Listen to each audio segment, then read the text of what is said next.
ప్రభువా నిన్నే ఆరాధించెదా కృతజ్ఞతార్పణలతో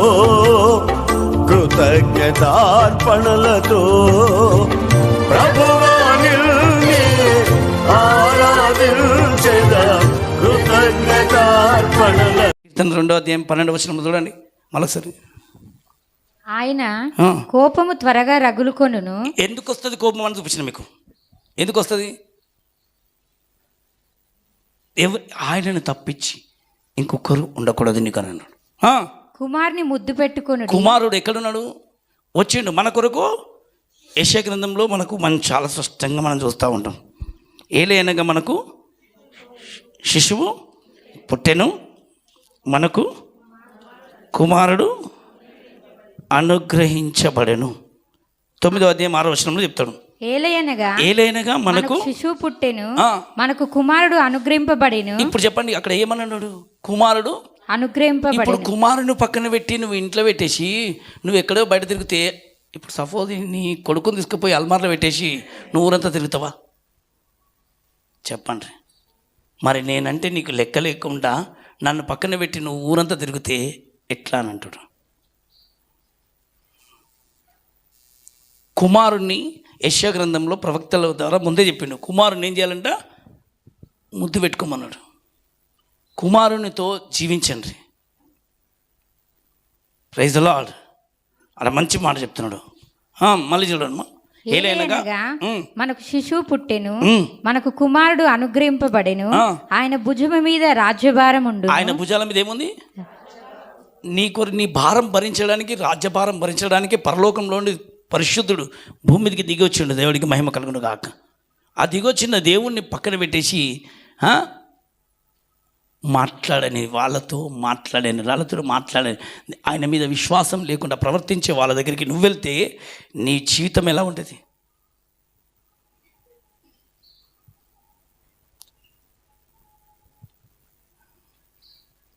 నువ్వు 10 వందల మంది 1000 మంది ముందు ఒక సాక్షిగా నిలబడ్డావా? శత్రికలుగా, అభేష్కరులుగా.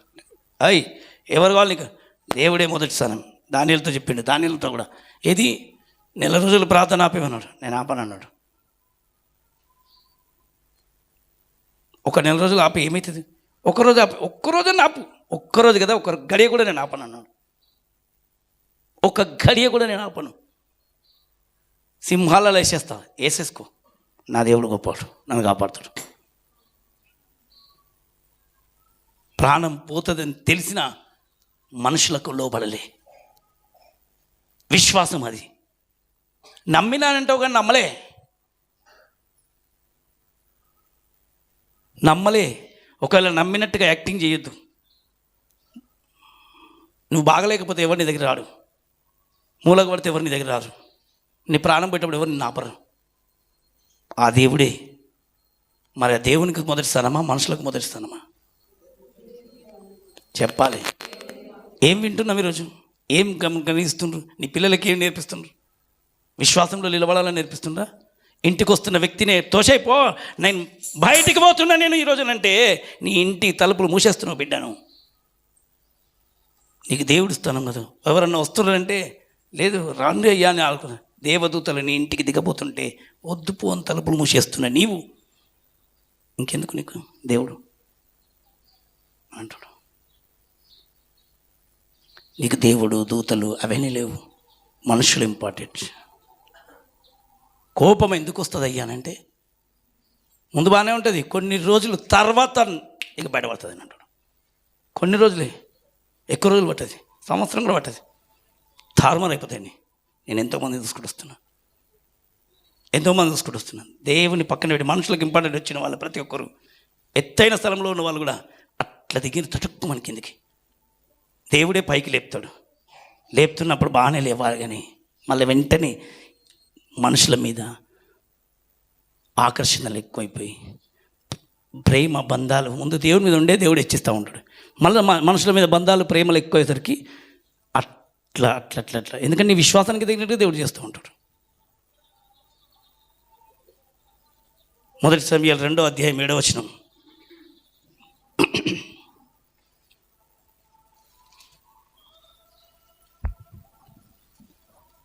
యెహోవా దారిద్ర్యమును ఐశ్వర్యమును కలుగజేయవాడు. ఎవరంటే ఈయన? చెప్పాలి.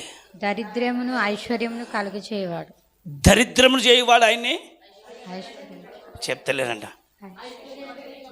అందుకే ఒక్కోసారి అనిపిస్తుంది, ఎక్కువ వద్దు ప్రభు నాకు ఐశ్వర్యం, ఒకవేళ నేను వస్తే నేను కక్కేస్తేనేమో నాకు వద్దు, ఉన్నంత అందుకే సొలొమోను మంచిగా అడిగిండు. ఎక్కువైతే మళ్ళీ లోకము, బంధాలు, చుట్టాలు పట్టాలని చెప్పి లోకం ఎక్కువైపోయిందని చెప్పి మళ్ళీ ప్రేమలు ఎక్కువైపోయి లోకం, డబ్బులు ఎక్కువ ఉంటే ఏమవుతారు, మనుషులు ఎక్కువ వస్తారు, జర మనిషి మరి అందరు ఎక్కువైపోయి అందరూ మునిగిపోతామేమో. అదే లేకపోతే గమ్మన దేవుడా దేవుడా అని కూర్చుంటాం కదా. సొలొమోను అందుకే అన్నాడు, నేను అన్నీ ఎక్కువైపోతే నిన్ను పక్కన పెడితేనేమో, ఏది లేకపోతే మరీ లేకపోతే అడుక్కుంటేనేమో, అందుకే చాలు ప్రభు అని అన్నాడు. సంతోషం వస్తే లేదు, ఉన్న దాంట్లో నేను తృప్తిగా ఉండేలాగా నాకు అంత చాలు అని అడిగిండు. యెహోవాయే దారిద్ర్యం కలగజేయవాడు. చెప్పాలి గట్టిగా, ఐశ్వర్యమును కూడా కలగజేయవాడు. కృంగజేయవాడును. కృంగిపోతారంట మనుషులు, కృంగిపోతాడు. కృంగజేయవాడు లేవనెత్తువాడును ఆయనే. ఇక్కడ ఏమన్నాడు? ఆయన మన కుమారుడు అనుగ్రహించబడ్డాడు.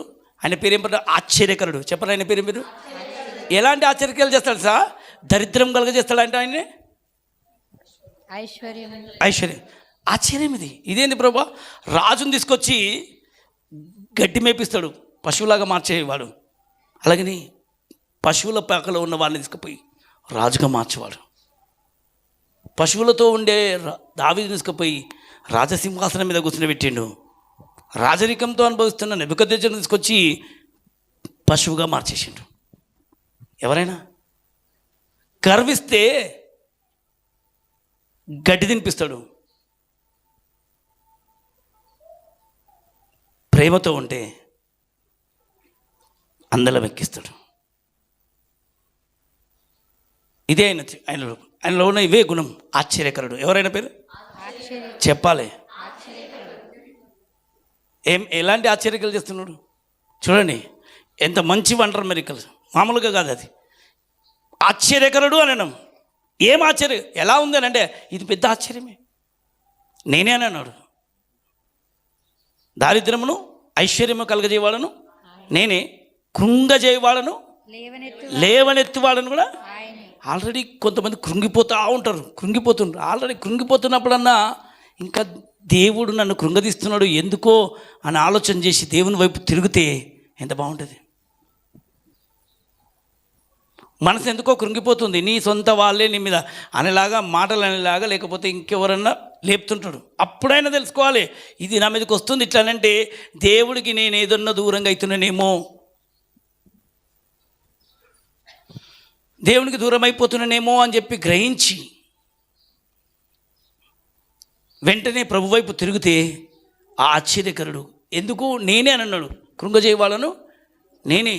ఈరోజు నీ మనసు కృంగిపోతున్నప్పుడు అర్థం చేసుకోవాలి, ఎందుకో నీ మనసులో కూసునిపోతుంది, ఎందుకో దిగులవుతుంది, ఎందుకో బాగా విచారం అవుతుంది, ఎందుకో కూసులు లేకపోతే మనసు శాంతి లేకుండా పోతుంది, ఎందుకో బాధ అవుతుంది అని మీకు అనిపిస్తుంటే అది నీకు అయ్యా బాధ వస్తుంది, ఎందుకో బాధ అనిపిస్తుంది, నీకు అనిపిస్తలేదు, ఆయన చేస్తున్నాడు నిన్నట్లా. ఎందుకో నోరు ఎక్కువైతుంది, ఏదో జరిగింది. కృంగజేయువాడు ఆయనే. ఓమ్మా ఏం చేయడు చూడండి, ఇంకా చదవాలి. లేవనెత్తువాడును ఆయనే, దరిద్రులను అధికారులతో కూర్చుండబెట్టుటకును, మహిమగల సింహాసనమును స్వతంత్రింపజేయుట, మహిమగల సింహాసనాన్ని స్వతంత్రింపజేసుకున్నటకును వారిని మంటిలో నుండి, ఎక్కడి నుంచి లేపుతాడంట? మట్టిలో నుండి ఎత్తువాడు ఆయనే. మట్టిలో నుంచి పైకి ఎత్తువాడు కూడా ఆయనే. ఎక్కడి నుంచి అంటే దరిద్రులను, దరిద్రమైన జీవితాన్నిగా ఉన్న బ్రాళ్ళను కూడా మట్టిలో నుంచి పైకి లేపుతాడంట. మట్టిలో నుంచి కూడా లేపుతాడు. ఆయనను ప్రేమించే వారిని, లేకపోతే ఆయనను తండ్రి అని కూర్చున్నావు అనుకో, కొడుకుని తీసుకుపోయి మూలలో పెట్టడు. చెప్పాలి ఏం చేయడంట? ఇప్పుడు సపోజ్ నానా నానా అనుకుంటూ కూర్చుంటే నానా అని అంటున్నావు ఇంద్రా అని చెప్పి తొక్కుతాడు. ఎవరినో ఒకరు పోతుంటే అప్పుడు కన్న తల్లిదండ్రులని ఒక బాధ్యతతో చూసుకుంటాడు. ఆయన చేసే దాంట్లో న్యాయం ఉంది. దేవుడికి మహిమ కలుగును గాక. ఆమేన్. స్పష్టంగా చెప్తున్నాడు ఆడ. చూడండి, లేమి గల వారిని పెంట కుప్ప మీద నుండి. ఎవరినంటే ఇంకా లేమి అంటే ఏది? కరువులో ఉన్న వాళ్ళని, లేకపోతే ఏం లేని వాళ్ళని లేమిలో ఉండి పెంట కుప్ప మీద నుండి లేవనెత్తువాడు ఆయనే. పెంట కుప్ప నుంచి అండి, ఎక్కడి నుంచి మామూలు కాదు, పెంటలో నుండి లేవనెత్తువాడు ఆయనే. భూమి యొక్క స్తంభములు యెహోవా వశము. ఆమేన్. స్పష్టంగా ఆయన మాట్లాడుతున్న మాటలు గ్రహించండి. ఆశ్చర్యకరుడు. రెండోది ఏమిస్తాడంట మనకు? గట్టి చెప్పాలి. ఏమి ఇవ్వబోతున్నాడు? ఒక వ్యక్తి ఆయన సన్నిలో కూర్చుండి, ప్రభా నేనేం చేయాలి, నాకేం చేయాలని అడిగితే ఒక వ్యక్తి ఆలోచన అడగాలంట. మనం ఎక్కడైనా వెళ్ళాలా, ఏమన్నా రావాలన్నప్పుడు ఎవరిని అడగాలి ముందు? చూడండి, ఇర్మియా గ్రంథం 6వ అధ్యాయం 16వ వచనం. ఏదైనా తినాలా, తెలివల్లా, ఎక్కడైనా పోవాలా, రావాలని అన్నప్పుడు ఎవరిని అడిగితే మంచిది? యెహోవా ఇలాగు సెలవిచ్చుచున్నాడు, మార్గములలో నిలిచి చూడుడి. ఎక్కడంట? మార్గం అని మనం అంటాం కదా అప్పుడప్పుడు. అందుకని కొన్నిసార్లు మనం అంట ప్రార్థనలో అని చెప్పచ్చు. ప్రార్థనలో నిలబడి చూడండి, పురాతన మార్గములను గూర్చి విచారించుడి. ఏది? దావీదు ఎట్లా నడిచిండు, మోషే ఎట్లా నడుచుకున్నాడు, అబ్రహాం ఎట్లా నడుచుకున్నారు అని ఒకసారి వాళ్ళని ఆలోచన చేసి మీరు చూడండి. మేలు కలుగు మార్గం ఏది అని అడిగి అందులో నడుచుకొనుడి. ఏ తోవలో నడవాలంట? మేలు చెప్పాలి. ఏ తోవలో? మేలు. ఈ తోవకు వెళ్తే మంచి జరుగుతుందా, జరగదా? ఈ తోవకు వెళ్తే మంచిదా, కాదా? మరి ఎక్కడ వెళ్ళాలి అని అడిగి అందులో నడవండి. మీకు అప్పుడు మీకు నెమ్మది కలుగును. అప్పుడు మీకు ఏమొస్తుందంట? నెమ్మది కలుగును. చూడండి, నెమ్మది లేకుండా నువ్వు పరిగెత్తి అందుకే అంటాడు, పరిగెత్తి పాలు తాగడం కంటే నిలబడి నీళ్ళు తాగితే మంచిదని అంటారు. నెమ్మది లేని చోట నువ్వు పరిగెత్తి పోయి చివరికి నీ సమాధానం పొడగొట్టుకొని తర్వాత ఎన్ని ప్రార్థనలు చేసినా ప్రయోజనం ఉండదు. ఎంతమంది నెత్తి మీద చేపెట్టినా ఏముండదు. అదేదో ముందే సరిపెట్టుకుంటే అయిపోతాయి కదా.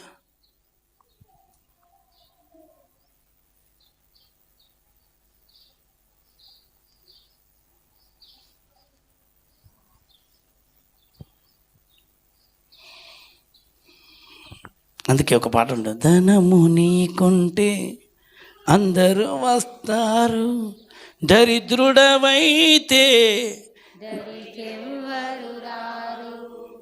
ధనము నీకుంటే అందరూ వస్తారు, దరిద్రుడవైతే దరికెవ్వరు రారు.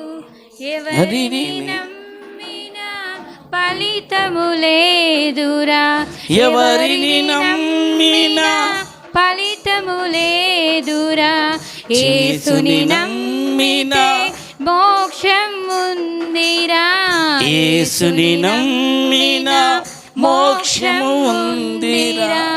ఎవరికి ఎవరు ఈ లోకములో చివరికి యేసే పరలోకములో. ఎవరికి ఎవరు ఈ లోకంలో.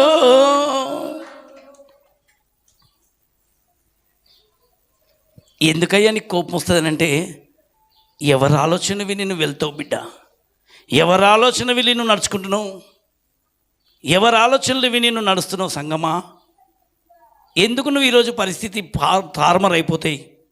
ఎందుకు పరిస్థితులు బాగలేవు ప్రభువా, ఎందుకో బాగలేదు, ఎందుకో బాగైతే లేదు, ఎందుకో ఏమో అని చెప్పి చింత, భారము, వేదన అయిపోతుంటే పరలోకంలో నేను కుమారుడిగా దిగొచ్చింది ఆశ్చర్యక్రియలు చేయడానికి. మార్గము నేనే, సత్యము నేనే. అందుకే అడగమన్నాడు. ఏమని? నువ్వు అడిగితే నీకు తొవ్వ చూపించడానికి దేవదూతలు ఉండరు, నీకు అడిగితే నడిపించడానికి దేవుడు ఉన్నాడు. దేవుడు లేనట్టుగా నువ్వు ప్రవర్తిస్తే తేడా ఎవరికి?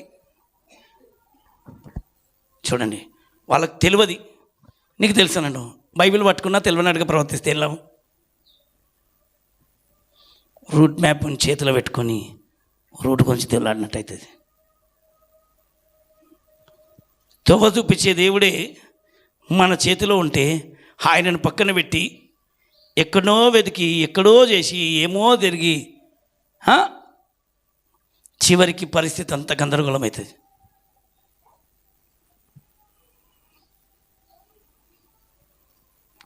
హల్లెలూయా. అందుకే స్పష్టంగా చెప్తున్నాడు, ఏమని? మార్గంలో నిలబడి చూడండి. పురాతనమైన మార్గము ఏది?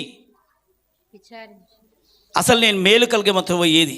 ఆ తోవ అడగండి, దేవుని సన్నిధిలో కూర్చోండి. దేవా, పురాతనమైన మార్గం విచారం చేస్తే అబ్బా వాళ్ళు ఎట్లా విన్నారు, వాళ్ళకి అర్థం కాలే. ఆ రోజులలో మనలాగా ఫోన్లు లేవు, ఎవరు చెప్పేటోళ్ళు లేరు, ఎవరు నడిపించేటోళ్ళు లేరు. కానీ అయినప్పటికీ ఎవరిని అడిగిన వాళ్ళు దేవుని దగ్గరని ప్రార్థనలో కూర్చుండ్రు, దేవుని సన్నిధిలో నిలబడ్డారు, దేవుడు జవాబు ఇచ్చేంత వరకు కూర్చుండ్రు. ఇజ్రాయెల్ ప్రజల గురించి ఆలోచన చేయండి. మేఘం వచ్చి వారి మీద నిలబడ్డది, ఆ మేఘం వెళ్ళి కదిలిపోతుండే తప్ప వాళ్ళు కదలలే. మరి మేమెట్లా కదలాలి? ఆ దేవుడు వాళ్ళని నడిపించిండు. ఈ రోజులలో మమ్మల్ని నడిపించడానికి మాకంటూ ఒకటి సంఘం ఉంది, దేవుడు ఉన్నాడు, మమ్మల్ని ఉన్నాడు, మాకు కూడా దేవుని సన్నిధి ఉంది, దేవుని ఆత్మ ఉన్నాడు, దేవుని ఆత్మ ఉన్నాడు. ఆత్మ చెప్తున్న ప్రకారంగా నడవాలా, సొంత ఆలోచనలతో నడుద్దామా? చెప్పాలి. ఆత్మ నిన్ను నడిపిస్తుండా, నువ్వు ఆత్మను నడిపిస్తున్నావా? చెప్పాలి. అట్లా లేరు చాలామంది. ఆత్మను అడగుతుంటే నేను చెప్పినట్టుగా నువ్వు నడవాలని చెప్పి పరిశుద్ధాత్మనే కంట్రోల్ చేసేలాగా అయిపోయినారు. ఆత్మను నువ్వు కంట్రోల్ చేయకూడదు. ఆత్మను నువ్వు కంట్రోల్ చేస్తే ఫలితం ఉండదు. నిన్ను కంట్రోల్ ఆత్మ చేయాలి. అప్పుడే ఆత్మ ఆధీనంలోకి నువ్వు వెళ్ళగలుగుతావు, నిన్ను నడిపించగలుగుతాడు. అది ఆలోచనకర్త. ఏమన్నాడు? ఆలోచన ఇస్తా నేను, అయితే నా ఆలోచన విని నడవాలి. నా ఆలోచన విని నడవకపోతే మాత్రం పరిస్థితిలో తారుమారైపోతాయన్నాడు. అందుకే ఆయన పేరు ఆశ్చర్యకరుడు. రెండోది ఆలోచనకర్త. ఆశ్చర్యం మంచి చేస్తానన్నాడు. నన్ను పక్కన పెడితే మాత్రం, నా ఆలోచన వినకుండా నువ్వు నడిస్తే మాత్రం రాజులను తీసుకొచ్చి ఇక్కడ పెడతాడు, కిందికి కూర్చుంటే పశువులలాగా గడ్డి మేపిస్తాడు. అడవిలో గడ్డి మేపిస్తున్నాడు. దరిద్రత కలగజేయవాడు ఆయన్ని, ఐశ్వర్యం కలగజేయవాడు ఆయన్ని. ఎందుకు అంత పెద్ద రాజును తీసుకొచ్చి గడ్డి మేపించిండు? నెబుకద్నెజరు ఆయన మాటను లెక్క చేయలే, దేవుని పక్కన పెట్టిండు. అందుకే 7 సంవత్సరాలు గడ్డి మేసిండు. ఆయన గురించి నమ్మకంతో నిలబడి ఆయన వాక్యాన్ని విని గ్రహించి చెప్పండి ప్రభా అని వింటాను అని ఆలోచన చేసిన వాడిని నమ్మకంగా ఉన్నాడు. సింహాలు వచ్చి లోపల వేస్తే కూడా ఒక్కటి కూడా ముట్టుకోలేదు. ఎందుకు? ప్రార్థన ఆపేయని చెప్పి అందరూ ఉంటుండే. ఒక్కరోజు సింగిల్ డే కూడా ఆపలేదు దానియేలు ప్రార్థన. ఆపిండా? ఆలోచన చేయండి అని అన్నాడు. అందుకే పరిశుద్ధంగా పురాతనమైన మార్గంలో విచారణ చేయండి, ఆలోచన చేయండి. వారెట్లుండ్రు, నువ్వెట్లును, వాళ్ళకు నీకు కంబైన్ చేసుకుంటావు కదా, చేసుకోవాలి. మంచిది. నేను దానియేలులాగా బ్రతకాలని రోషం ఉండాలి. స్తోత్రం కలుగును గాక. మంచిదే, నేను తెఫైన వల్లే ఉండాలి, మంచి రోషం. మనుషుల ఆలోచనలు చెప్పుడు ఎప్పుడైతే వినడము, ఆలోచనలు చేయడం స్టార్ట్ అయిపోతుందో అప్పుడే ఆశ్చర్యకరుడు. కోపం వస్తుంది అని అన్నాడు. కుమారుని ముద్దు పెట్టుకో, లేకపోతే కోపము వస్తుంది అన్నాడు. ఎప్పుడు వస్తుంది కోపం అని అంటే, ఎప్పుడు పడితే అప్పుడు రాదంట. నువ్వేం చేస్తే కాదు, నన్ను పక్కన పెట్టి మీరు ఏదైతే నువ్వు ఆలోచన చేసి పరిస్థితులు దిగజారిపోయేలాగా నువ్వు దూపు అయిపోయింది ప్రభా అని చెప్పి నన్ను ఎందుకు ఇట్లా చేస్తున్నావు అని అంటావు చూడు. అప్పుడండి నేను చేయలే కదా, నన్ను అడిగినావా? పోనీ నేను జవాబు ఇచ్చేంతవరకు విన్నావా? మనకు కొన్నిసార్లు జవాబు రాదంట. ఎందుకంటే మనమే ఎక్కువ మన ఆలోచనలతోనే పెట్టుకొని కూర్చుంటాం కదా, అప్పుడు రాదు. మన ఆలోచనలన్నీ పక్కన పెట్టేసి ఆయన ఆలోచన గురించి ఎప్పుడైతే కనిపెట్టుకోవచ్చు, నీ ఇష్టం ప్రభా, నడిపిస్తే నడిపి నిలుగుది మాట్లాడతాడు. ఎవరితోటి? యథార్థవంతులు ముఖ దర్శనం చేస్తారు. యథార్థమైన హృదయం. ఏ హృదయం ఉండాలి? నాకు కనబడతలేవు, నాతో మాట్లాడతలేవు. కనబడాలంటే హృదయం యథార్థంగా మారాలి. చెప్పాలి, ఎట్లుండాలి? యథార్థమైన హృదయంతో ఉంటే నీకు తోవ చూపిస్తానంట. వెళ్ళు వెళ్ళు, ఇక్కడ వెళ్ళొద్దు అని తోవలు చూపిస్తాడు, క్లియర్గా చేస్తాడు. రాజమార్గము ఏది అని అడగండి. ఏ మార్గం అన్న చెప్పాలి, ఏ మార్గం? రాజమార్గము ఏది అని అడిగి అప్పుడు నువ్వు అందులో నడు, అప్పుడు నీకు సమాధానం కలగబోతుంది అని అన్నాడు. కొన్నిసార్లు మనం ఈజీగా గుర్తుపట్టడం కష్టమేం కాదు. కొన్నిసార్లు మనం ఈ తొవ్వకు వెళ్దాం అన్నాము, అక్కడ మనం వెళ్తున్నప్పుడు సమాధానం లేదు. పొద్దున్నే హృదయం కలవరైపోయింది, లేకపోతే ఇంకేదన్నా అన్యులయం ఇది పిల్లి అడ్డం వస్తే తొవ్వ ఆపేస్తారు. కానీ క్రైస్తవుడికి అంతా కూడా గ్రహింపలేదు. మళ్ళీ బైబిలు దేవుని ఆత్మ నడిపిస్తున్నట్టు ఏడండి. వాళ్ళు చూసిండ్రా, చెంబు జారిపోతే పోదు అని అంటారు, నీళ్ళు పడిపోతారు. వాళ్ళకన్నా ఏముంది, ఒక సిన్సియర్ జ్ఞానం ఉంది. ఒక పిల్లడం అమ్మ పోదు, ఎందుకు వచ్చిన బాధని కొంచెం బాగుతారు. అంత నన్న లేదా? నీకు ఆల్రెడీ ఒక ఆత్మ లోపల వెళ్ళమని చెప్పిండా? వెళ్ళమని చెప్తున్నా నేను, నా ఆత్మ గద్దిస్తలేడా? అంతరాత్మను అడుగు, నీ గుండె మీద చేయి పెట్టుకుని అడుగు, నువ్వు వెళ్తున్న త్రోవ కరెక్టా? నువ్వు నడుస్తున్న త్రోవ కరెక్టా?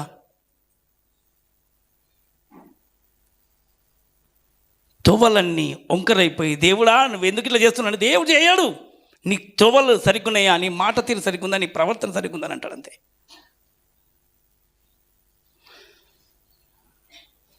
వీళ్ళ ఆలోచన నన్ను అడగక ఇబ్బందుల పాలవుతుండ్రు అనేసి. ఎందుకు దేవుడు బాధపడుతున్నాడు తెలుసా? నా దగ్గర ఆలోచన అడగక, నేను చెప్పకపోయినా చెప్పిండని అనుకొని వాళ్ళంతా వాళ్ళే భ్రమపడి ఇబ్బందుల పాలవుతుంటే అపవాదం వచ్చాయి. నేను ఏమంటుంది తెలుసా? చూడు నా కొడుకని నువ్వేమో రక్షణ ఇచ్చినావు, మారుమనసు ఇచ్చినావు, బాప్తిసం ఇచ్చినావు, మంచిగా నా కొడుకని నువ్వు సంతోషించినావు. కానీ చూడు ఈరోజు నీ కొడుకులు ఏం చేస్తున్నారు? నిన్ను పక్కన పెట్టి ఇష్టమవుతుంది తిరుగుతున్నారు. నీ కుమార్తెలు చూడు ఇష్టం వచ్చినట్టు పక్కన పెట్టి తిరుగుతుండ్రు. ఇంట్లోకి వచ్చి తలుపు తీయమ్మా అని తలుపు సందులో చేయి వేసి పెళ్లి కుమారుడు వచ్చి తలుపు తీస్తుంటే కూడా తలుపు తెరవని పరిస్థితి ఆ రోజు నల్లలు మళ్ళీ ఎట్లా చేసిందో ఈరోజు చాలామంది పరిస్థితులు అదే ఉన్నాయి.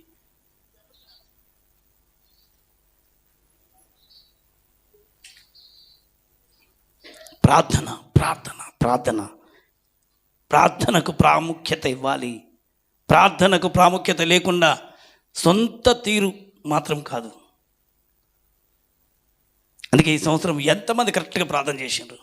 5 సార్లు నువ్వు ప్రార్థన చేసినావా?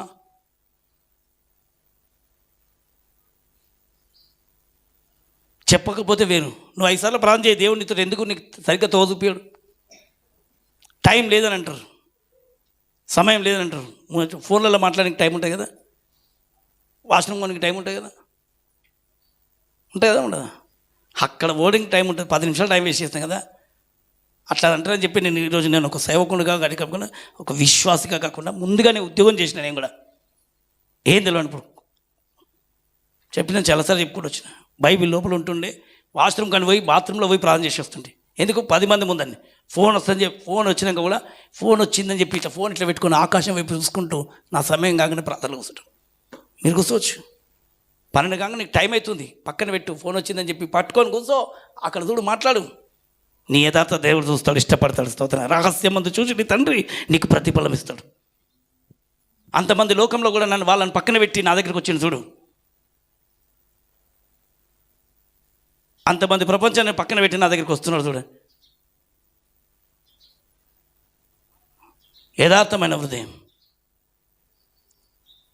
ఒక దైవ సేవకుడిని చూసిన, నాకు చూసినాను, చాలా బాగా అనిపించింది. ఏది ఇంతే, అందుకే అన్నాడు, ఏందయ్యానంటే నాకేమొద్దయ్యా ఈ లోకం మీద, దేవుడు ఉంటే చాలు, పరలోకం నాకు దగ్గర దొరుకుతుంది. ఆమేన్. పరలోకం నాకు కావాలి, ఈ లోకం కాదు నాకు కావాల్సింది, నా లోకం పరలోకంలో. నేను అది పొందుకోవడానికి ప్రయాసపడుతున్నాను. ప్రయాసపడు మంచిదే, భూమి మీద సంపాదించు మంచిదే, భూమి మీద తిరుగు మంచిదే, మంచి పేరు సంపాదించుకో మంచిదే, మంచి ఇల్లు కొట్టుకో మంచిదే, దేవుడు ఇష్టపడతాడు ఇవన్నీ.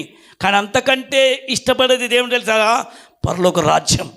నా రాజ్యాన్ని పక్కన పెట్టి మీరు ఏమీ చేయలేరు అంటారు.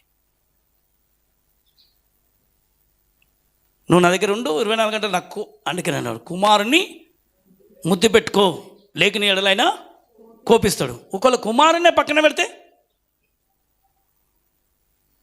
కుమారుని పక్కన పెడితే అని చెప్పిన, ఇప్పుడు చెప్పిన కదా కీర్తన 2వ అధ్యాయం 12వ వచనం. కుమారుని ముద్దు పెట్టుకొనుడి. కీర్తన 2:12 మరొకసారి. కుమారుని ముద్దు పెట్టుకొనుడి, లేని ఎడల ఆయన కోపించును. లేకపోతే అసలు ఆయన కోపం రాదంట. ఎప్పుడు వస్తుంది? కుమారుని పక్కన పెడితే. కుమారుడు ఎవరు? ఎందుకు వచ్చిండు? ఆశ్చర్యక్రియలు చేయడానికి, ఆలోచన ఇవ్వడానికి, బలం ఇవ్వడానికి, బలవంతుడుగా, ఇంకోటి నిత్యమైన తండ్రిగా నీకు ఉండడానికి, సమాధానకర్తగా నీకు ఉండడానికి. యెషయా గ్రంథంలో 9వ అధ్యాయంలో 6వ వచనంలో చూసినాం ఇంతకుముందు. కుమారుడు ఏలైనాక మనకు శిశువు పుట్టెను, మనకు కుమారుడు అందరికీ కాదంట. ఎవరికి? అది మనకే. ఇప్పుడు మరియమ్మ కాదు, మనకు కుమారుడు ఇచ్చిండు. ఎందుకు ఇచ్చిండు? నీ ఇంట్లోకి కుమారుడుగా నేను ఎందుకు వచ్చినా తెలుసా? వస్తే నన్ను పక్కన పెట్టడానికి, అల్మర్లో పెట్టడానికి కాదు. నన్ను అడుగు, జనాలన్నీ స్వాస్థంగా ఇవ్వబోతున్నాను. ఇప్పుడు ఆయన అడగాలి, జనములను ఏమిస్తాడంట? కీర్తన గ్రంథం 2వ అధ్యాయం 8వ వచనం. నన్ను అడుగుము, జనములను నీకు స్వాస్థ్యముగాను. ఎందుకు వచ్చిండు ఇంటికి? కుమారుడిగా వచ్చిండు, తండ్రిగా నిలబడ్డాడు. అందుకే అడుగుతుడు, నేను నీకు ఇంట్లో ఉన్న సంగతి నీకు తెలుసా? నేను నీతో ఉన్న సంగతి నీకు తెలియకుండా నన్ను ఎందుకు ప్రవర్తిస్తావు? నేను నీ దగ్గర ఉన్నాను అని నువ్వు గ్రహించగలిగితే అప్పుడు అంటున్నావు, నన్ను అడుగు, నేను నీకు. ఈరోజు నీ అంతలో నువ్వు జనాలను వెతుకోకు, నువ్వు నన్ను అడిగితే నీకు సరైన జనాంగాన్ని నేను ఇవ్వబోతున్నా. నీకు నేను నీ దగ్గరకు ఉన్న సంగతి నువ్వు ఆలోచన నన్ను పక్కన పెట్టేసి, దేవా నాకు నాతో మాట్లాడలేవేంది, దేవా నన్ను గ్రహించలేవు, నన్ను పట్టించుకోలేవు, నువ్వు నన్ను పట్టించుకోలేవు అనేసి. ఆమేన్. అర్థమైంది? ఇప్పుడు ఎవరిని? నన్ను అడుగు, జనముల నీకు స్వాస్థ్యంగాను, భూమిని దిగంతముల భూమినే నేను నీకు ఇవ్వబోతున్నాను. ఇవన్నీ అనలే, మనం బిచ్చగానలో పెట్టారు దేవుడు. ఒకటి చెప్పనా, దేవుడు మనల్ని ఎప్పుడు కానీ దేవుని నమ్మినా ఏం లేదు అడుగుండొద్దు. దేవుడు అది కూడా ఇష్టపడలే. నన్ను అడిగితే నేను ఇస్తా. ఈయనన్నాడా? ధారాళంగా ఇస్తాడు. ఇప్పుడు ఈ సంవత్సరం అంతా అడిగిన నేను దేవుని దగ్గర, ఏది నేను ఇక్కడే కూర్చోవాలని అడగలే. అందరిడికి వచ్చి నిండిపోవాలని దేవుని దగ్గర అడిగితే నేను ఇక్కడే ఉండిపోతా, అందరు ఇక్కడే ఉండిపోతారు. నేను ఇక్కడ ఉండాలని ఇష్టపడలే. ప్రపంచం అంతా తిరగాలి, స్తోత్రం కలుగును గాక. నేను ఇప్పుడు కూడా అది అడుగుతాను. అదే నేను ఇక్కడ కూర్చుంటాను, నేను అడిగిన అనుకో దేవుని దగ్గర, అర్థమైందమ్మా, ఈ ఊరు మొత్తం నిండిపోయే జనాలను తీసుకొస్తాడు నా దేవుడు. గొప్పవాడు. అడిగిన దాన్ని బట్టి నాకు అట్లా ఇష్టం లేదు. ఊరు పల్లె పల్లె రాష్ట్రాలన్నీ దేశాలన్నీ మూలలు తిరగాలి. నేను ఇక్కడే కూర్చుంటే పెద్ద మనిషిలాగా నిలబడిపోయాను అనుకో, అందరు నా దగ్గర రాకుండా నేను ఒక నా చుట్టూ సెక్యూరిటీ అయిపోయి నేను ఒక పెద్దగా సీక్రెట్గా అట్లా ఉండిపోవాల్సి వస్తుంది. అది నాకు ఇష్టం లేదు. ఎక్కడ పోవాలని నాకు నా దేవుని దగ్గర పరిచయం చేయడానికి ఇష్టం. నన్ను అడుగు, ఎట్లా కావాలి నేను ఇస్తా. నేను ఒకటే అడిగిన, దేవా ఎన్ని రోజులైనా ఎప్పటివరకు చివరి వరకు నన్ను ఎట్లా తిరిగి నేను ఎట్లా తిరుగుతాను. నేను వచ్చేంత వరకు నీ దగ్గరికి, నువ్వు వచ్చేంత వరకైనా సరే, భూమి మీద ఉన్న రోజులు ఏ మూలలైనా సరే, ఏ వీధుల పొంటే చిన్న చోటుకైనా నేను వెళ్ళడానికి పిలిస్తే వెళ్ళాలి, పెద్ద పెద్ద మూలలో అయినా వెళ్ళాలి, ఏ స్థలంలోనికైనా వెళ్ళాలంటే ఆపిండా? నన్ను అడుగు, జనముల నీకు చెప్పాలి. ఊరంతా మణిపూర్ పోతున్నారు, భయపడుతున్నాను. ప్రభా మణిపూర్కు నువ్వు నేను ఇద్దరం కలిసిపోదాం, స్తోత్రం కలుగును గాక. వస్తాను, పోదాం ప్రభా అని అడిగిన వెంటనే డోర్ ఓపెన్ చేసేసాను, స్తోత్రం కలుగును గాక. ద్వారాలు తెరిచేసాను, పో అనేసి. మధ్యప్రదేశ్లో భయంకరంగా గొడవలు జరుగుతుంది. ప్రభా నేను అక్కడ వెళ్ళాలి, నన్ను తీసుకొని పో ప్రభు. డోర్ ఓపెన్ అయిపోయింది. నన్ను అడుగు, జనాలు ఇస్తా. ఆ జనాంగం కావాలి నాకు. ఈ జనంగా ఇక్కడ ఉన్న ఇక్కడ కాదు, వాళ్ళు ఎవరో నీకు తెలియదు కదా, అక్కడ జనాలకు నేను రక్షణ వాళ్ళకు బాప్తిసం వాళ్ళ ప్రభు అనుకున్నా. 14 మందికి స్తోత్రం కలుగును గాక. అడుగుదాం, నువ్వు అడుగు, నన్ను అడుగు, జనాలు నీకు ఇస్తాను. భూమిని అంటే దేవుని చిత్తం అదేంటి? భూమి మీద అక్కడే కూర్చోడం కాదు, రాష్ట్రాల మీద, దేశాల మీద, ప్రాంతాల మీద నిన్ను తిరపాలని దేవుడి ఉద్దేశం. నువ్వు అక్కడే గీత గీసుకొని నువ్వు ఉండాలని నువ్వు ఉద్దేశం ఉంటే అది కాదు. దేవుడే ప్రపంచంలో తిప్పాలని దేవుడు ఇష్టపడతా. నేను దేవుడు ఆలోచన గ్రహించు. నువ్వెక్కడ వెళ్ళినా సరే ఇస్తానన్నాడు. ఆయన అబద్ధం కాదు, వాస్తవం. చూడండి, భూమిని దిగంతముల వరకు ఏమంట? దిగంతముల వరకు సొత్తుగాను ఇచ్చేదను, ఇనుపదండముతో నీవు వారిని నలగొట్టెదు. ఇది నిన్ను ఏలుతో ఇలాగ నేను ఏలువాడిగా చేస్తాను. నువ్వే ఇతరులను ఏలేవాడిగా. నన్ను అడిగితే బానిసలా కాదు, ఏదో మూల కూసునేలాగా కాదు. నన్ను అడిగితే నేను జనములను ఏలేవాడిగా నేను మార్చబోతున్నా. హల్లెలూయా చెప్పాలి. నిన్ను ఎర్రగని జనులు నీకు లోబడతారు. ఆయన తప్పు చెప్పడు. ఎర్రగని జనులు ఎవరో, వాళ్ళు ముక్కు తెలియదు, మూతి తెలియదు నీకు వాళ్ళు, కానీ వాళ్ళు వచ్చి అలాంటి కొత్త కొత్త కొత్త కొత్త స్థలాల్లోకి దేవుడు నేను నడిపిస్తాడు. స్తోత్రం కలుగును కాక. తీసుకెళ్తాడు. ఎర్రగని జనములు కూడా వచ్చి నీ దగ్గరికి వచ్చి లోపడతారు అని అన్నాడు. కుండను పగలగొట్టినట్టు వారిని ముక్క చెక్కలుగా పగలగొట్టేదవు. ఏమంట అంటే వాళ్ళని కాదు పగలగొట్టేది, వాళ్ళ లోపల స్తోత్రం స్తోత్రం కలుగును కాక. పాపాన్ని అంటే మనుషుల వల్ల కొట్టుకోవాలని చెప్పి అట్లా మళ్ళీ అర్థం చేసుకోవద్దు. ఏదంట మనిషి లోపల ఉన్న మనిషి మంచోడే, మనిషి లోపల ఉన్న పాపం భయంకరమైంది. మనిషి లోపల పట్టి పిడుస్తున్న భయంకరమైన దురాత్మలు ఇవి. ఏది? తాగుడు దయ్యం, వ్యభిచార దయ్యం, మోసాల దయ్యం, అనేకమైన భయంకరమైన తప్పులు ఇష్టమైన చేస్తారు. అలా కుండ పగలగొట్టే లోపల ఉన్నది. ఆయన రాగానే సేన అనే దయ్యము ఆయన చూసి పారిపోయింది. ఈరోజు నువ్వు కూడా ఆయన శక్తితో నింపబడితే నిన్ను చూసి ఆ శక్తులు పారిపోతాయి. స్తోత్రం కలుగును గాక. ఆమేన్. చూడండి, అందుకే అడుగుమా, నన్ను అడుగుము జనములో నీకు స్వాస్థ్యముగాను. ఇక్కడ కీర్తన మళ్ళీ ఇర్మియా గ్రంథము 6వ అధ్యాయం 16వ వచనం. యెహోవా ఇలాగు సెలవిచ్చుచున్నాడు. ఏమని సెలవిస్తున్నాడు చూడండి. యెహోవా ఇలాగు సెలవిస్తున్నాను, మార్గంలో నిలుచుండి చూడండి. పురాతన మార్గములను గూర్చి. ఏ మార్గం అంట? అసలైన వాళ్ళు ఎలా నడిచిండ్రు, దేవుడు దావీదుతో ఎలా సెలవిచ్చిండు, వాళ్ళు ఎలా విన్నాడు. దావీదు విన్నాడు. ఏమని? దావీదు నడిపించిండు. గొలియాతును కొట్టేసిండు. సింహాన్ని చీల్చిండు. యెహోవా ఆత్మ చెప్తున్నాడు, గొర్రె పిల్లని ఎత్తుకపోతే పరిగెత్తిండు. అదే సాక్ష్యం ఇస్తుండు, నా దేవుడు గొప్పవాడు. ఈ గొలియాతు నాకెంతటోడు, గొర్రె పిల్లను ఎత్తుకపోతున్నప్పుడు సింహాన్ని నా చేతికి అప్పగించిండు, ఎలుగుబంటినే చేతికి అప్పగించిండు. ఇదెంత నాకని దేవుని సైన్యములకు అధిపతిని యెహోవాను తిత్కరిస్తున్న వీడెంత అని చెప్పి దేవుణ్ణి తృణీకరించే వాణ్ణి కుండను పగలగొట్టినాడు అంట. అర్థమైంది? ఇప్పుడు కుండను పగలగొట్టినాడంటే ఎవరిని? మనుషులందరినీ కాదు. ఎవరిని? గొలియాతు లాంటి వాణ్ణి. ఎవరిని చెప్పాలి, మీరు గ్రహించాలి. గొలియాతు దేవుని ప్రజలను నాశనం చేయాలని చెప్పి లేచిండు. దేవుని ప్రజలను కుప్పగూల్చాలని చూసినాడు. అనేక ప్రజల మీదకి లేచి నాశనం చేయకుండా అలాంటి వాణ్ణి ఒక కుండని చేతికి ఇచ్చినట్టుగా వాని తలని చేతికి ఇవ్వబోతున్నా అన్నాడు. స్తోత్రం కలుగును కాక. ఆయన ఇచ్చేసింది కదా, దేవుడు చెప్పిండు కదా.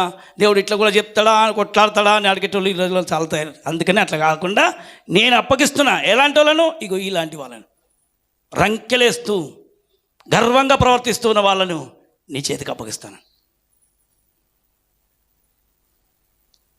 చేతిలో ఏమి లేదు, నజరేయుడైన యేసు నామములో ఒక్క రాయి పట్టుకున్నాడు. పెద్ద కాదు, కండవీరుడు కాదు, బలవంతుడు కాదు, ఏం లేదు, బలం లేదు, చేతులలో బలం లేదు, యుద్ధ బలం లేదు, ఖడ్గ బలం లేదు, కాలు బలం లేదు, ఏది లేకపోయినా ఒకటి ఉంది, ఆత్మబలం.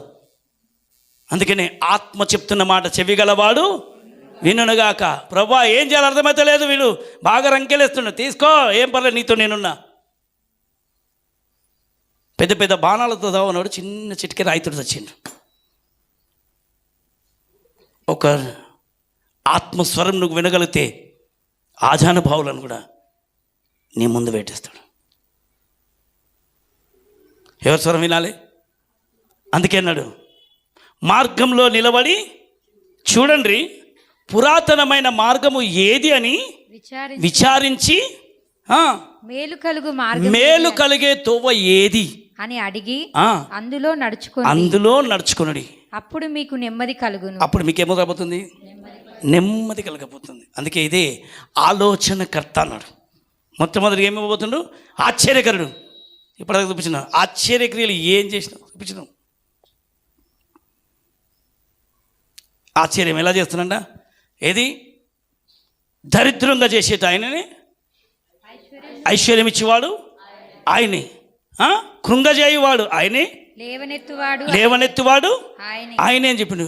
అన్ని ఆశ్చర్యక్రియలే ఆయన చేసేటన్ని ఆశ్చర్యం. ఎర్ర సముద్రం దగ్గరికి నడిపించేటోడు ఆయనే, సముద్రంలో తవ్వ తీర్చేవాడు ఆయనే, తీసుకుపోతాడు అక్కడ దాకా మరణం వరకు. ఏంది ప్రభా నన్ను ఇక్కడ తీసుకొచ్చినావు అంటే, నేను ఆశ్చర్యం చేయబోతున్నాను, చూస్తాను కదా నా శక్తి ఏంటో నీకు చూపిస్తున్నాడు అని సముద్రం దగ్గర తీసుకుపోయి నిలబెట్టిండు. వెనుక నుండి శత్రువు ముందొచ్చింది సముద్రం. చస్తాను ప్రభా అంటే ఏం దావు నేను చూపిస్తున్నాడు. ఆశ్చర్యకరుడు. సముద్రాన్ని తెరిచిండు ఒక్కసారి. అందుకే పురాతనమైన మార్గంలో గురించి విచారణ చేయండి. మోషేనుకు మరణం వచ్చింది. ఆ మరణంలో మోషే వెళ్ళలేదు. 40 లక్షల మంది 20 లక్షల మంది అక్కడ రావాలి. వాళ్ళని చంపిన వాళ్ళు మోషే ఒక్కడు నా మాట విన్నాడు. ఒక్కని ద్వారా ఎంతమంది రక్షించబడ్డారు? అట్లా నువ్వు ఒక్కడు దేవుని మాట వింటేదారు నీ ద్వారా ఎంతోమంది రక్షించబడబోతున్నారు. స్తోత్రం కలుగును గాక. ఈరోజు కొన్ని వందల మందికి నువ్వు సవాలుగా నిలబడతావు అని చెప్పి దేవుడు నిన్ను ఇష్టపడి దేవుని ఆత్మ నీ లోపల పెట్టిండు. దేవుడికి మహిమ. నిలబడతావని చెప్పి నువ్వు మాట్లాడతావని, నువ్వు నిలబడగలుగుతావు, నీకు ఆ పవర్ ఉందని చెప్పి స్తోత్రం కలుగును గాక. కానీ నువ్వు మనుషుల ఆలోచనలు వినడం మొదలు పెట్టకు. నీ సొంత ఆలోచనలు పక్కన పెట్టు. ఆత్మ వెళ్ళిపోయిందంటే కష్టంగా అయిపోతుంది.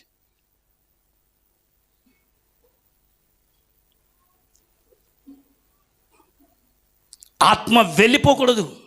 ఆత్మ జాగ్రత్తగా ఉండి నీ ఆత్మచేతనను నడిపించే ప్రభు అనేసి. ఆమెన్. నీ కుమారుడు మీ ఇంట్లోకి వచ్చినాడు. ఎందుకు? కుమారుడు మనకు అనుగ్రహించబడ్డాడు. ఆ ఇచ్చిన కుమారుని నా దగ్గర ఒక వ్యక్తి ఇంట్లో ఉన్నాడంటే నేను ఆయనకు పని చెప్పగలుగుతాను.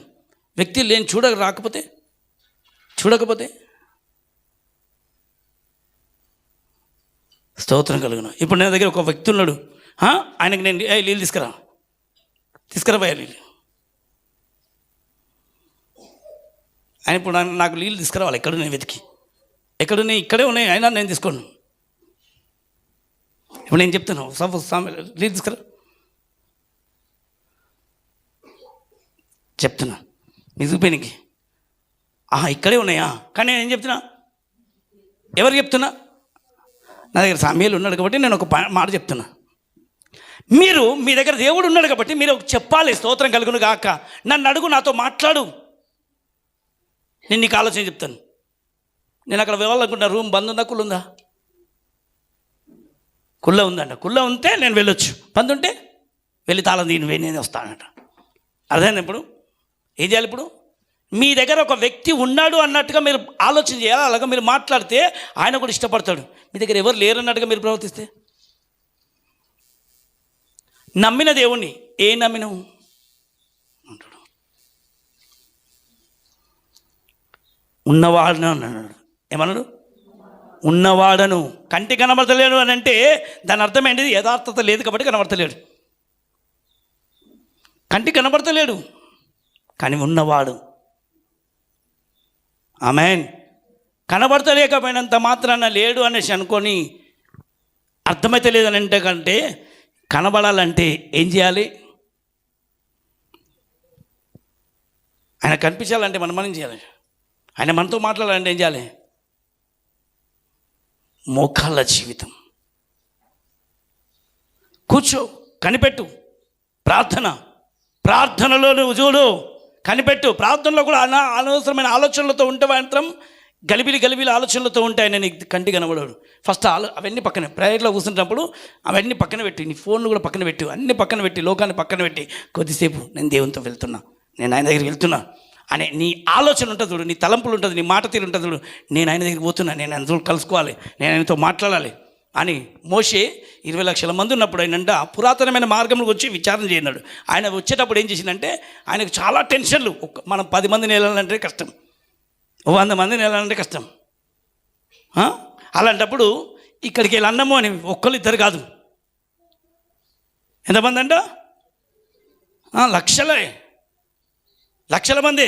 ఆకలి, దాహం, నీళ్ళు అని అడుగుతుంటే ఎంత టెన్షన్ ఉంటుంది. 24 గంటలు ఏమో ఇక్కడికి వెళ్ళొచ్చు ఒకడు, ఇక్కడికి వెళ్ళి వచ్చి ఏమాయ మోసే ఇంకెప్పుడు పోతాం, ఏమాయ మోసే ఇంకెప్పుడు పోతాం, ఏమాయ మోసే ఇంకా మా పిల్లలు ఏడుస్తుండ్రు, ఇంకెన్ని రోజులు ప్రయాణం అని చెప్పి ఎంతమంది ఆయన విసిగిస్తుంటారు. ఆ విసుగుదలలో పక్కన పెట్టి, అన్ని పక్కన పెట్టి కొద్దిసేపు మాట్లాడడానికి వెళ్తుండే చూడు. అయ్యా వాళ్ళకేమో కావాలంటే నేను ఏం చేయాలనేసి మాట్లాడుతుంటే ఆ మహోన్నతుడు అందరిని పక్కన పెట్టేసి వచ్చి అందరం బయట మేము ఇక్కడ నీతో వరుతుంటే మాట్లాడుతుంటే నువ్వేమో మౌనంగా వెళ్ళిపోతావు, కొద్దిసేపు ఉండు నేను దేవునితో మాట్లాడుకొని వస్తా అని వాళ్ళందరినీ పక్కన పెట్టి అట్లా వెళ్ళి మాట్లాడిపోతుండే తెర మాత్రం కనబడుతుండే. అందరికేమో తెర బయటకు వెళ్తున్నాడు. ఏం చేస్తుండే అంటే అక్కడికి వెళ్ళి ఒక వ్యక్తి ముఖాముఖిగా మాట్లాడుతున్నాడు. స్తోత్రం కలుగును గాక. ఇద్దరు కలిసి లోపల మాట్లాడుకుని మళ్ళీ వచ్చి వీళ్ళకి ఆలోచన చెప్పేవాడు.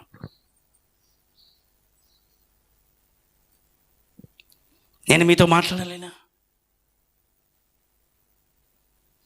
Praise the lord. నువ్వు అన్నీ పక్కన పెట్టేసి నా దగ్గర రా, ఇంకా ఆలోచన చేయి ఆయన గురించి. 40 రోజులు నా దగ్గర కూర్చోని అన్నాడు. నేను చెప్పలే, టైం చెప్పలే, నువ్వు ఎక్కిరా అన్నాడు పర్వతం.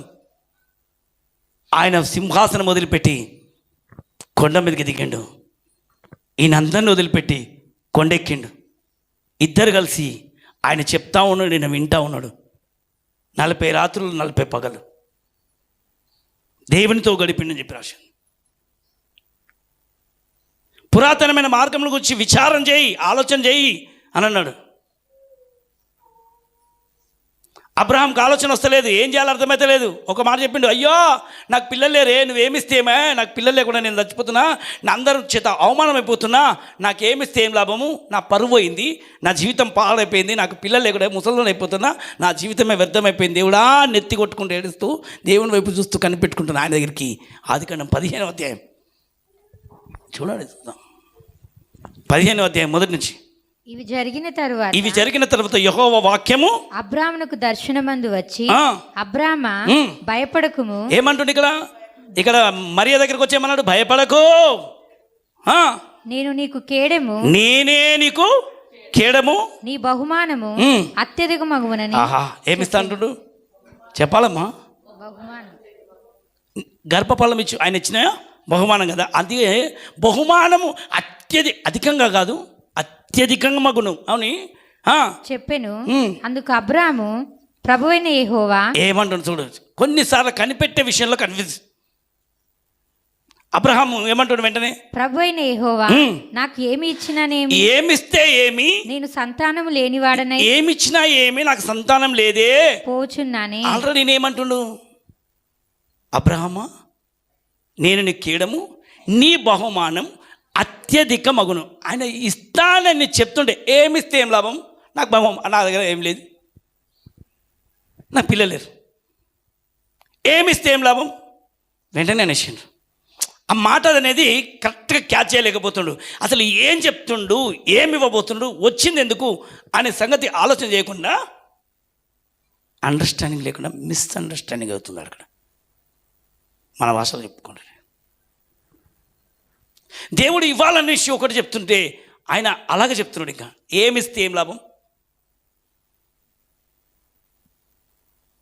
ఏమిస్తే ఏం లాభం, ఏమిస్తే ఏం లాభం,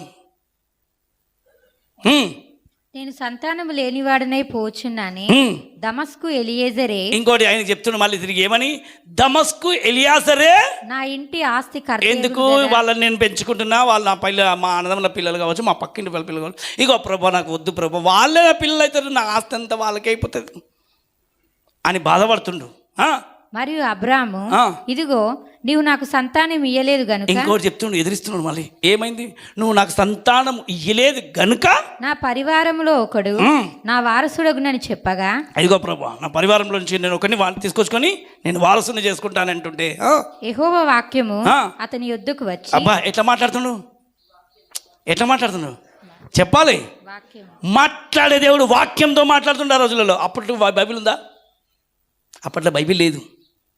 ఇప్పుడు ఊరంతా బైబిల్ ఉంది. అప్పట్లో బైబిలే లేదు. అసలు వాక్యం అంటే తెలియదు. వ్రాత అంటే తెలియదు. మోషే కాలంలో దేవుడు రాసిచ్చిన తర్వాత అప్పటి నుంచి వ్రాత అనేది మొదలైంది. ఓహో, రైటింగ్ ఇలా ఉంటుందా అని కూడా రైటింగ్ నేర్పించిండు. అంతకుముందు రైటింగ్ తెలియదు. కొండ మీదకి వెళ్ళిన తర్వాత ఖచ్చితంగా చూపించిండు. చూడండి, యెహోవా వాక్యం అతని యొద్దకు వచ్చి, ఇతడు నీకు వారసుడు కాడు. ఏమని చెప్తున్నా? ఎంతమంది చెప్తున్నా? ఇతడు నీకు వారసుడు. ఆలోచన ఇస్తున్నాడా లేదా? ఇతడు నీకు వారసుడు కాడు కాడు. నీ గర్భవాసమున ఆ. పుట్టబోచున్నవాడు ఆ. నీకు వారసుడగునని నీ చెప్పాను. గర్భంలో ఒక బిడ్డ పుట్టబోతున్నాడు. అతడే నీకు వారసుడుగా మారబోతున్నాడు. ఆలోచనకర్త. చక్కటి మాటలతో మాట్లాడి ఆలోచనిచ్చే పురాతనమైన మార్గం. ఆలోచన చేయి. అబ్రాహాముతో మాట్లాడిన దేవా, నాతో ఎందుకు మాట్లాడవు?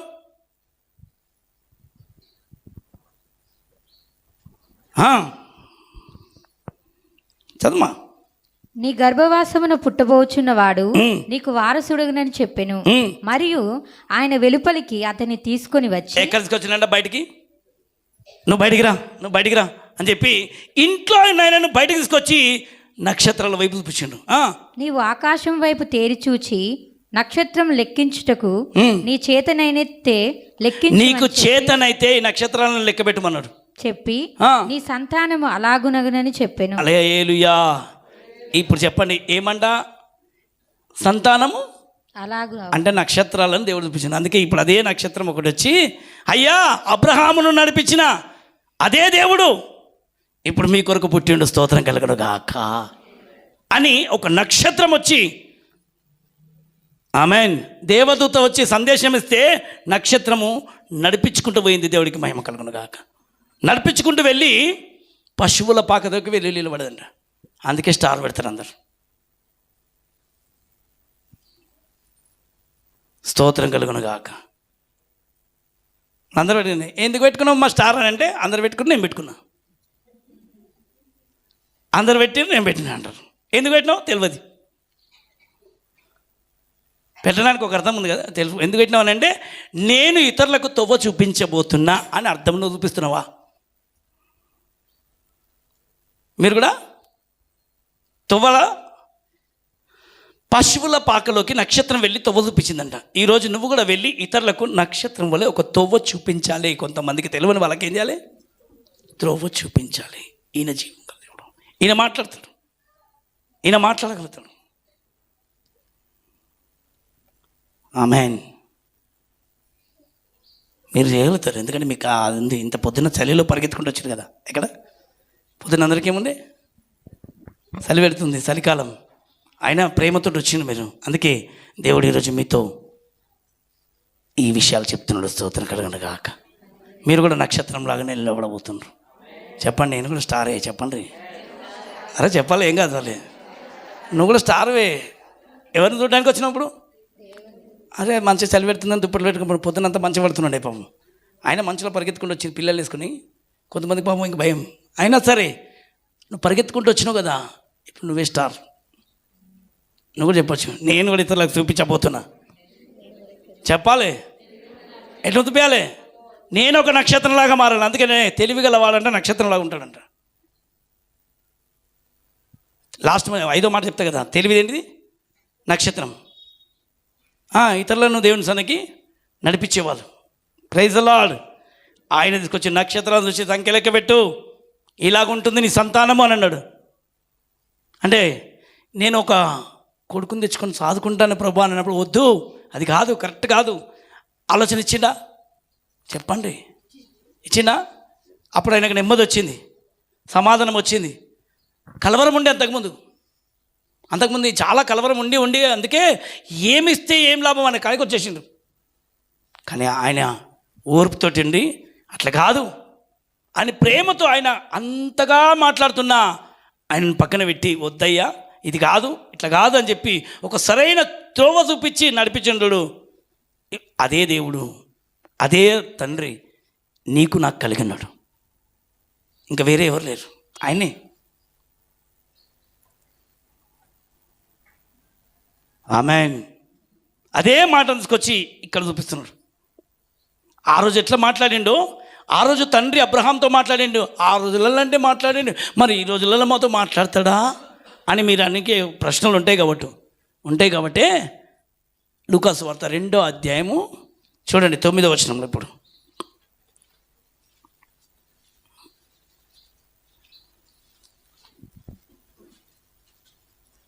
ప్రభు దూత వారి యొద్దకు వచ్చి నిలిచెను.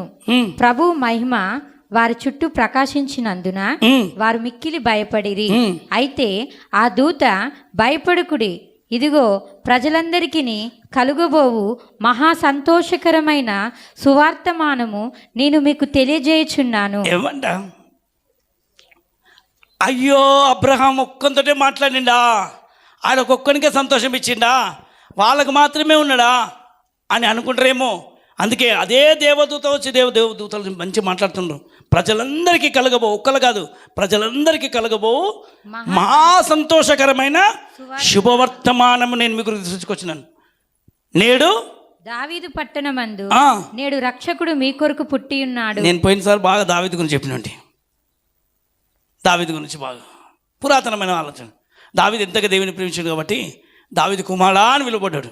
అదే దావీదు పట్టణంలోకి వచ్చేసిండు. ఈరోజు నువ్వు ప్రేమిస్తే నీ పట్టణంలోకి వస్తాడు. నిజం.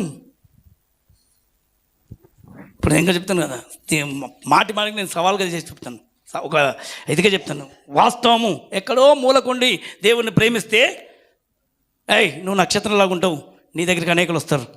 నువ్వు నన్ను చూపిస్తే ఆమెన్. అదే పశువుల పాకలాగా నువ్వు నన్ను కొంచెం కట్టిపెట్టి నువ్వు ఆ పశువుల పాక దగ్గర వెళ్ళి నక్షత్రం చూపించిందంట. దావీదు దేవుని కనపరిచిండు. ఏ కుమారుని నిలబడ్డాడు? దావీదు పట్టణంలో పుట్టినట్టు. ఏ పట్టణంలో చెప్పాలి గట్టిగా. ఈరోజు సింపుల్గా చెప్తున్నాను. సపోజ్ ఇప్పుడు ఈయన మహారాష్ట్ర చెప్తాం. ఈయన ఎవరు? మహేష్. చూద్దాం కొద్దిసేపు గమనించండి. సపోజ్ మహేష్ నువ్వు కూర్చోవయ్యా, నువ్వు ఆనే ఉండు. నువ్వు మొన్నటిదాకా అక్కడ కొల్లాపూర్లో మీటింగ్ పెట్టుకున్నాడు, చాలా ప్రేమిస్తున్నాడు, దేవుని దగ్గర కూర్చున్నాడు. అక్కడ కూర్చుంటే మహేష్ ఊర్లో అని చెప్తున్నానా లేకపోతే మల్కరంలో చెప్తున్నాడు? ఇప్పుడు వాళ్ళ ఊర్లో ఆయన దేవుణ్ణి గణపరుస్తున్నాడు, మయంపరుస్తున్నాడు. వెంటనే జనాలు ఏం చేస్తున్నారు? అక్కడ కొల్లాపూర్లో ఆ మహారాష్ట్రలో ఒక స్థలం ఉంది, అక్కడికి పోదాం రండి. అక్కడ ఏముందంటే ఆయనతో పాటు దేవుడు ఉన్నాడు. స్తోత్రం కలుగును గాక. ఆయన ఎవరిని చూపిస్తున్నారు? చెప్తలే మీరు ఒకసారి చెప్పాలి. ఈరోజు ఇక్కడ మన దగ్గర ఉన్న పిల్లలు అందరూ ఉన్నారు టకటక. ఈరోజు కొంతమంది లేరు, ఒకడు అక్కడక్కడ వెళ్ళి వాక్యాలు చెప్తుండ్రు, దేవుని వాక్యాలు పడినారు, సిద్ధమవుతుండ్రు. స్తోత్రం కలుగును గాక. అందరూ అక్కడక్కడ వాక్యాలు చెప్తా ఉండ్రు. ఇలా వెళ్ళిపోయినారు, ఒక్కొక్క చోట వెళ్ళిపోయారు. అంటే ఆ వ్యక్తి వెళ్ళి దేవుణ్ణి చూపిస్తుంటే పశువుల పాకలో వెళ్ళినప్పుడు, ఇప్పుడు నువ్వు చూపించడం మొదలుపెట్టిననుకో, నువ్వు ప్రార్థన చేస్తుంటే అందరూ వచ్చి నీ దగ్గరికి వచ్చి అమ్మా మా గురించి ప్రార్థన చేస్తావా, మా గురించి చేస్తావా అని. ఎందుకనంటే నీ దగ్గర ఎవరుండ్రు? కుమారుని. ఇప్పుడు ఆమె చేతిలో ఏముంది? మనకు కుమారుడు అనుగ్రహించబడ్డాడని చెప్పింది. ఆమేన్. ఈరోజు నీ చేతిలో జీవంగల దేవుడు, ఆత్మ శక్తిమంతుడు దేవుని క్రీస్తును, రక్షకుడైన ప్రభును నీ కొరకు ఇచ్చిండు. స్తోత్రం కలుగును గాక. స్పష్టంగా మనకు ఇచ్చిండా లేదా బయటలోకి ఇచ్చిండా? మనకు ఏలైనగా మనకు శిశువు పుట్టినని చెప్పిండు, మనకు కుమారుడు అనుగ్రహింపబడు. ఇక లూకాసు వార్త ఏమన్నాడు? నేడు రక్షకుడు మీ కొరకు. ఈయన ఎవరంట? మనకా ఇంకా వేరేలకా? ఎవరు పుట్టిండు చెప్పండి? మీకు అని అన్నాడు బైబిల్లో. మీకు కుమారుడు పుట్టి ఉన్నాడు. ఆమేన్. అనుగ్రహించబడి ఉన్నాడు. స్తోత్రం కలుగును గాక. ఈరోజు మీరు కనుక చూపించగలిగితే నీవు ఇల్లు అయినా సరే నీ ఇల్లును ఇంద్రభవనంలాగా మారిపోతుంది. అక్కడికి తీసుకొని ఎక్కడో పెడతాడు. మళ్ళీ నువ్వు దేవుణ్ణి చూపించడం మొదలుపెట్టు, నీ స్థితిగతులే మారిపోతాయి. నువ్వు దేవుని ఆలోచన పక్కన పెడితే బిడ్డ, నీకు ఆలోచన రాక సతమతం అయిపోతూ ఉండవు. నువ్వు ఆయన వైపు చూడు. ఆకాశ నక్షత్రాలను ఇలాగ ఉంటాయి నీ సంతానం అని చెప్పింది కదా, నిన్ను కూడా దేవుడు అలాగ చేయబోతున్నాడు. నీకు వాగ్దానం ఉంది. మీరు గుర్తుపెట్టుకోండి, నీకు ఏ వాగ్దానం చేసిండో ఆ వాగ్దానం నెరవేర్చబడును గాక. ఎంతమందికి వాగ్దానం ఉంది? ఏది? నాకు ఇట్లా, నన్ను ఇట్లా చేస్తానని చెప్పిండు, నాకు ఇట్లా చేస్తాను, నాకు ఇట్లా, అవన్నీ తీర్చాలని ఆయన మన కొరకు ఎదురుస్తాడు. నేను ఎప్పుడు అందుకే నన్ను అడుగు.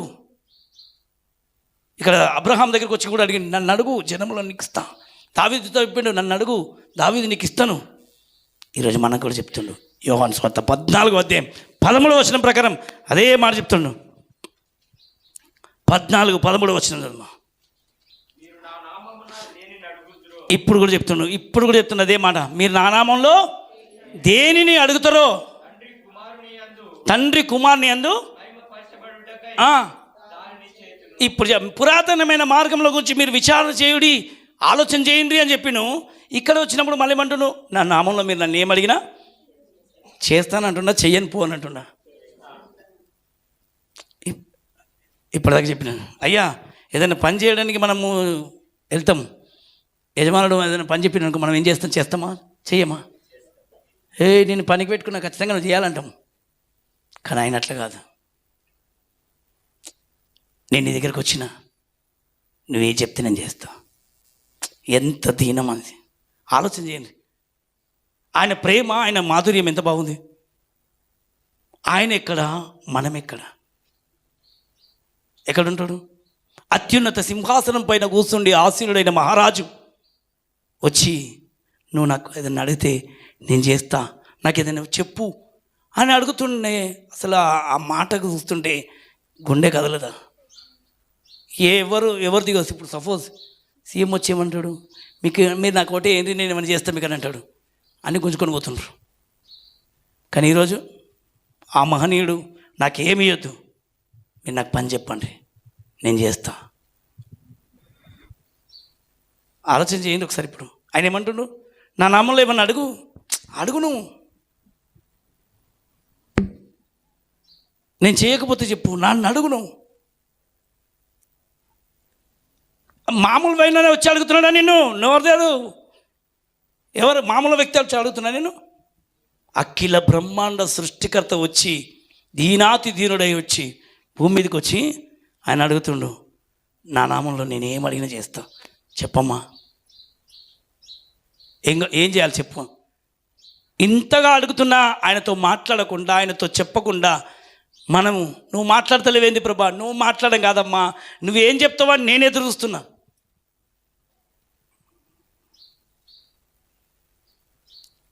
కొద్దిసేపు కూర్చోండి, నా దగ్గర కూర్చోండి, మాట్లాడండి, నాతో మాట్లాడండి, అడగండి నన్ను. ఎవరిని అడగాలి ఇప్పుడు? ఆలోచనకర్త. చెప్పండి, ఏమన్నాడు ఆయన పేరు? రెండో మాటలు కదా నేను ఎక్కడున్నాం? ఆలోచనకర్త. ఎక్కడ? ఆలోచన ఆ రోజులలో వాళ్ళకి ఇచ్చినాడు. ఈరోజు కూడా వచ్చి అడుగుతున్నాడు, ఇంకా అడుగుతూనే ఉన్నాడు, ఇప్పుడు కూడా ఇస్తూనే ఉన్నాడు. నేను ఇస్తాను, నాతో మాట్లాడితే నేను ఇస్తాను.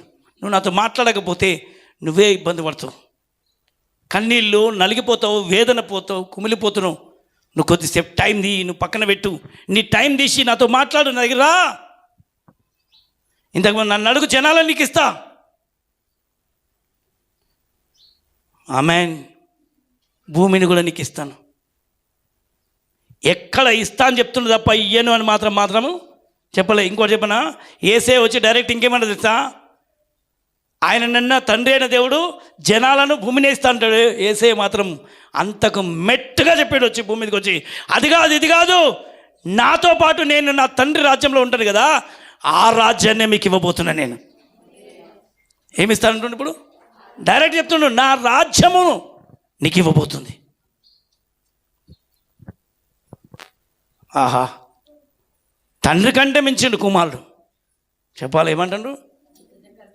తండ్రి వచ్చేమో వాళ్ళకి ఏమేమి కావాలో అన్నీ చెప్పు, నేను ఇచ్చేస్తా అని చెప్పి తండ్రి కుమారుని పంపిస్తే కుమారుడు అంటుండు డైరెక్ట్ వచ్చి మన దగ్గరికి వచ్చి, అట్లా కాదు, నా తండ్రి రాజ్యము చాలా ఉంది, అక్కడ మస్తు ఇండ్లు ఉన్నాయి, మీకు తెలియదు, నేను చూసిన, నేను చూస్తున్నా, ఇంకా మీకు ఇల్లు కడతాను, నేను పోయి కడతాను. నువ్వు నా మాట వింటే ఇక్కడ అక్కడ కాదు, నా తండ్రి ఉండే స్థలంలో, ఆకాశంలో మేఘాల పల్లకిలో, ఆయన ఉండే చోట్లో, నేనుండే చోట్లో మీ కొరకు రత్నాలతో నేను ఇల్లు కడతాను. నా ఇంబడి వస్తావా? వా, ఆ మాటకు చెప్పాలనుకుంటా. నాతో పాటు నువ్వు వస్తావా? నా రాజ్యంలో నువ్వు ఉంటావా నాను అని అడుగుతున్నాడు. దేవుడికి మహిమ కలుగును గాక. నేనుండే రాజ్యంలో నీకు కన్నీళ్ళు ఉండవు, ఈ భూమి మీద ఉన్నట్టుగా ఏడుపు ఉండదు అని చెప్పేసిండు. దుఃఖం ఉండదు, బాధ ఉండదు, వేదన ఉండదు. వేదన, దుఃఖము, భారం వెళ్ళిపోతాయి నాతో పాటు నువ్వు వస్తే, నాతో పాటు నువ్వు ఉంటే. ఇక మీద ఈ బంధాలు, అనుబంధాలు కాదు, మనం కలిసి ఉండబోతున్నాం.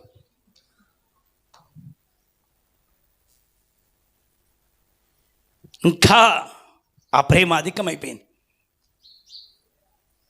తండ్రి అని అంటే తండ్రి కంటే మించి కుమారుడి త్యాగం ఉంది. ఇప్పుడు ఆయన ప్రేమను ఏం చేయాలి? మనం గ్రహించాలి.